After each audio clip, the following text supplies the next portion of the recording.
second piece, Not Alone, is very interesting. I never used saxophone music before. So again, it's another challenge to myself, you know, to try something different. What we started with was this idea of shadows.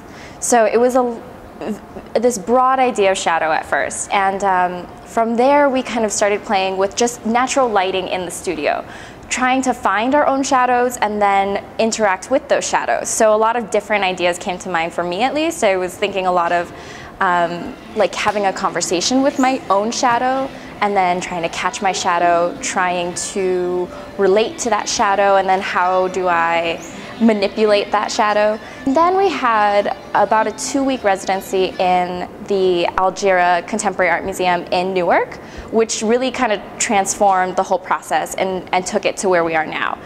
So in those 2 weeks, we had the opportunity to work in the gallery. So we were working with pillars and paintings and walls, you know, different elements that were not what we were used to in the studio. So a lot of the movement changed because of that. It got a little bit more grounded, I think, and then, you know, there was so much inspiration from the art on the walls and the space in general.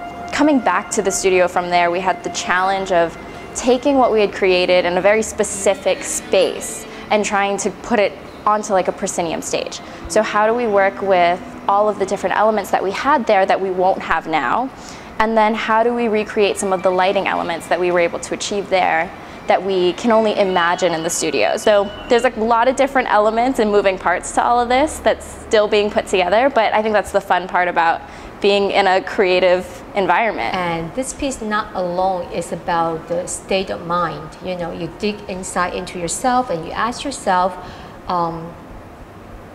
you know, am I really alone, you know, in this world, you know? So it's kind of like a voice come from inside of you.